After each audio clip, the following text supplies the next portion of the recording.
ఓం సాయిరామ్ అండి. ఓం శ్రీ సాయిరామ్. ఇది షిరిడి సాయిబాబా మందిరం అనమాట. విశాఖి దీపంలో షిరిడి సాయిబాబా మందిరం శ్రీకాకుళం అనమాట. ఇక్కడ సుమారు 25 సంవత్సరం నుంచి అన్నదాన కార్యం జరుగుతుంది. ప్రతి లక్ష్మీవరం కూడా 800 మందికి ఇంచుమించి మనకు జరుగుతుంది. అలాగే తొలైతే కింద అయితే పెట్టాము తొలి బాబాకి దగ్గర. ఇప్పుడు పైన అనమాట పెడతాం అనమాట. ఇలా చూపించు పైన పెట్టాము. బాగా పైన అయితే డెవలప్మెంట్ అయితే బాగా చేసాం. అలాగే భక్తులు అనమాట సహకారంతో ఇక్కడ అన్నదానం కార్యక్రమం జరుగుతుంది. అలాగే భక్తులు టేబుల్స్ కూడా భక్తులే ఇచ్చారు. ఇక్కడ బాబా గారి అనమాట ప్రసాదం అనమాట. ఆయన దగ్గర ప్రసాదం అనమాట. ఇప్పుడు ప్రతి ఒక్క దీంట్లో కూడా వేస్తాం. కూరల సాంబార్లు అలాగే రైస్లో చూడండి. ఓం సాయిరామ్ అండి. జై శ్రీరామ్. ఓం సాయిరామ్. ఓం సాయిరామ్. ఓం సాయిరామ్. ఓం సాయిరామ్. ఓం సాయిరామ్. ఓం సాయిరామ్. ఓం సాయిరామ్. ఓం సాయిరామ్.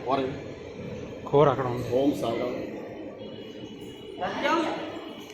ఓం సాయిరామ్. ఓం సాయిరామ్. శ్రీ సచ్చిదానంద సమర్థ సద్గురు సాయినాథ్ మహారాజ్ की जय. జై.